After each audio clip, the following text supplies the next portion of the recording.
A medida que el poder de Grecia y Roma iba decayendo, un nuevo poder se va a colocar en el centro de las sociedades humanas como el que tiene la verdad y la única forma de acceder al conocimiento. Va a ser la Iglesia Católica durante la Edad Media, que va a tener la potestad de decidir qué es lo correcto, qué es lo incorrecto, qué es lo verdadero y qué es lo falso. A inicios de esta primera Edad Media va a surgir la figura de una persona que va a coger el discurso del cristianismo y la batalla entre el bien y el mal y le va a dar un sabor diferente.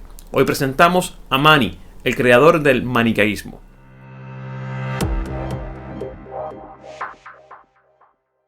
Hola, saludos a todos, y si eres nuevo en el canal, mi nombre es Alexis León, un profesor de Humanidades y Psicología en Puerto Rico. Y antes de comenzar con el video del maniqueísmo, quiero pedirte que si te gustan estos videos te suscribas a mi canal de YouTube y también prendas las notificaciones. Eso ayuda un montón, mucho más de lo que tú piensas, a que estos videos se sigan propagando y la gente pueda tener acceso a ese gran conocimiento que tú estás consumiendo ahora, pero que le pueda hacer falta a otras personas. Habíamos dicho que en estos primeros siglos de la era cristiana ya se estaban estableciendo las bases de lo que va a ser el poder de la Iglesia Católica en básicamente todo el mundo occidental conocido.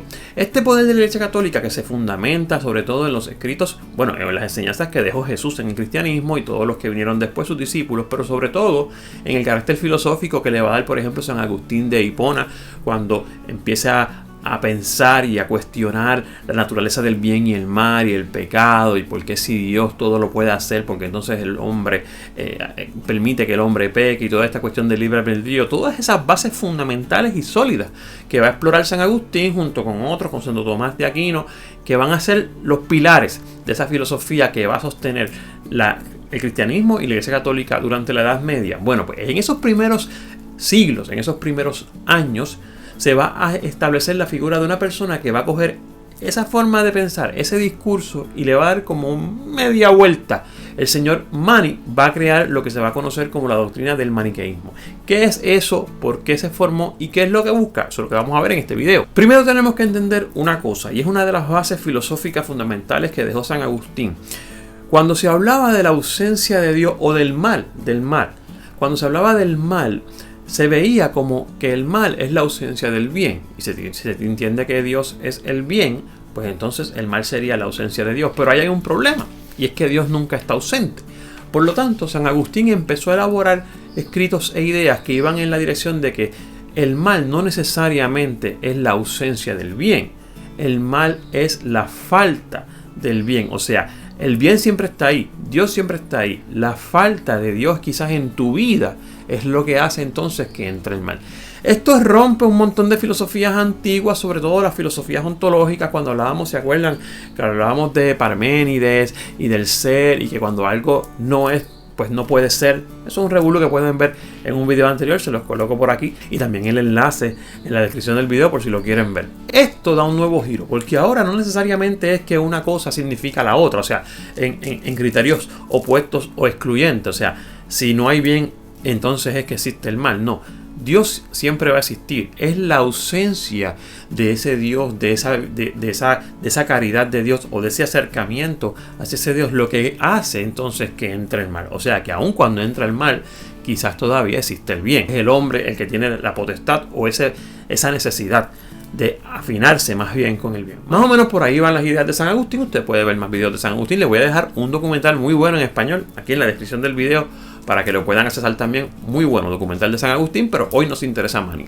Ante esta necesidad de que Dios siempre está, de que Dios nunca falta, de que el mal no es la ausencia del bien, sino la falta del bien en la vida de los seres humanos, se va a levantar este profeta Mani y va a empezar a propagar una idea, sobre todo basándose en que él tuvo un sueño y que en ese sueño se le dio una profecía de que él sí iba a ser el último de los profetas. Recuerden que el último de los profetas para los cristianos fue básicamente Jesús, o sea, el último de los profetas grandes fue Jesús. Pues Mani va a decir: no, yo soy el último de los profetas y esto es lo que yo voy a enseñar. Mani lo que va a proponer es la idea de una concepción dual, o sea, una batalla entre el bien y el mal. Olvídese de los nombres, bien y el mal. En esa batalla, en medio de esa batalla, en el centro estaba el ser humano. El ser humano estaba en un campo de batalla donde dos grandes poderes trataban de alarlo o trataban de trabajar sobre su voluntad para llevárselo hacia un lado o hacia otro. Esto es muy importante porque aunque nos hace sentido hoy día, quizás entendamos que eso es lo mismo que pasa con el cristianismo y que esa es la misma batalla del bien y el mal, cosa que no es así, porque si usted lee las doctrinas cristianas y el catecismo, por lo menos de la Iglesia Católica, Dios nunca se va, o sea, el bien nunca se va. Es más o menos la idea que traía San Agustín, pero ahora con Mani es una batalla dual.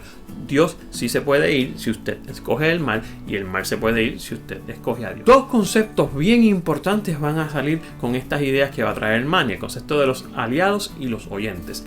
Los aliados se pueden llamar como un tipo de personas santas, como un tipo de monjes que siempre están tratando de mantener esos preceptos del bien. La idea de que ellos existieran era mantener esos preceptos del bien para que la humanidad tratara de optar por el bien cuando fueran a decidir en ese centro de batalla. Aparte de los aliados también estaban los oyentes. Los oyentes realmente son el resto del pueblo. Podríamos ser incluso usted y yo ahora mismo si el maniqueísmo hubiese durado hasta nuestros días.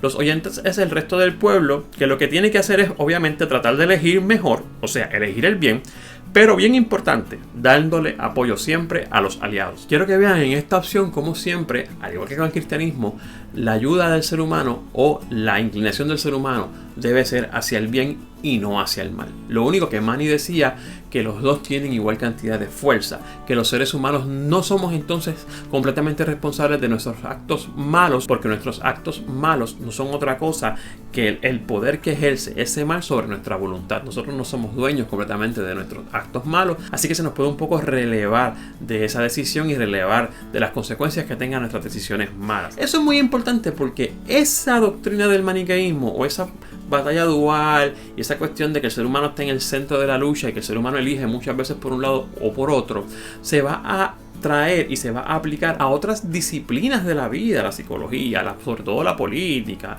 la filosofía. O sea, van a adquirir este concepto del maniqueísmo para explicar ciertos fenómenos. Pero lo que es importante aquí es entender que ya en los principios de la Edad Media, en los primeros siglos del cristianismo, frente a esas posiciones que habían puesto San Agustín y Santo Tomás, que son los padres filosóficos del catolicismo y de la iglesia cristiana, se va a levantar una idea nueva que va a jugar quizás no tanto con el resultado de lo que va a pasar eventualmente con el ser humano, sino que va a jugar un poco con la idea de cómo se forman esos dos poderes, que era una de las preguntas que más se hacían, filosóficamente hablando, a principios de la iglesia. Así que Mani, que con su maniqueísmo a lo mejor no va a durar tanto, porque esa idea va a ir bajando y decayendo en los próximos siglos, al día de hoy lo podemos entender porque plantea esa batalla entre esos dos poderes, del bien y el mal, y sobre todo ese concepto se puede aplicar a otro momento.